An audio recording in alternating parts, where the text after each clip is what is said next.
I again would say yes to that question.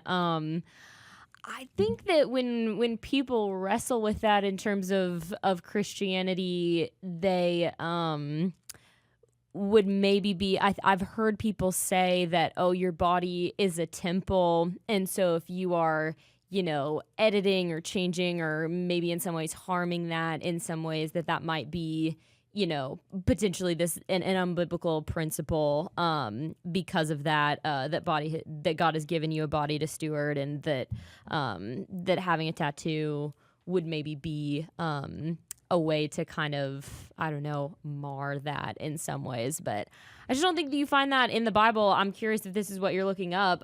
But I think that when Jesus comes back, it says that he is going to have a tattoo. So I'm like, if Jesus does it, then is that true?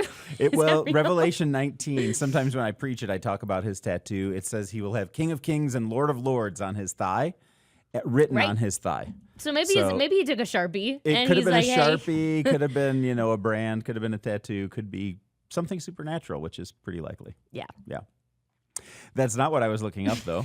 I was actually looking up there's one verse in the Bible that does prohibit tattoos.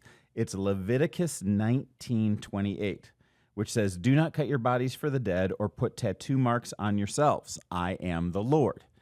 And Leviticus 19. So one of our residents, Mason, shout out to Mason here, actually had Leviticus 19:28 tattooed on her arm as an act of rebellion, which is just hysterical to me.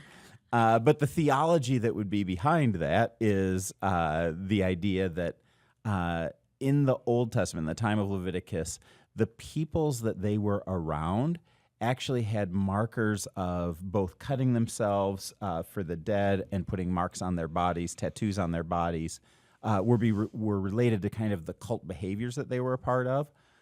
It was demonic influence. It was other idols that were out there. And so in the time that Moses was writing this, it was very much connected to idolatry and to Satan worship or demon worship. And I would say if you're cutting your body or putting tattoos on for demon worship, bad idea. I would say that is not what you're going to do. But if you want to have an American eagle on your right shoulder or a rose on your ankle, that's not what Leviticus is talking about at all. And creating those kinds of tattoos can be glorifying to God, as beauty and art and all kinds of things are all glorifying to God.